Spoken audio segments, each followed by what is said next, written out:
उभाटा गट ही सगळ्यात मोठी फ्रॉड फॅक्टरी आहे। असे जवळपास 100 अपराध संजय राऊत आणि उभाटा गटाचे मोजता येतील आणि हा 100 अपराधाचा घडा भरलेला आहे। ज्या पद्धतीने श्रीकृष्णाने शिशुपालाचा वध केला होता, अगदी त्याच पद्धतीने मतरूपी बाणामधून मतरूपी शस्त्र हाती घेऊन इथले मुंबईकर आणि महाराष्ट्रातील जनता येणाऱ्या विधानसभेच्या निवडणुकीत शिशुपालासारखं लोकशाहीचं हत्यार वापरून, मताचं हत्यार वापरून यांचा पराभव करतील। त्यांना कल्पना देखील नाही की कोणाकडे काय मागणी केली पाहिजे।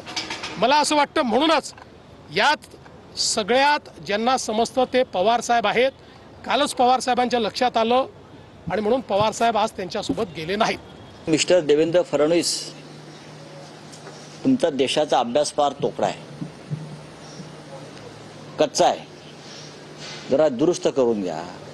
ते जे म्हणाले ना की जो गोंधळ आहे आणि म्हणून शरद पवार निघून गेले, ह्याच विषयावरती आम्ही दिल्लीत मोर्चा काढला होता।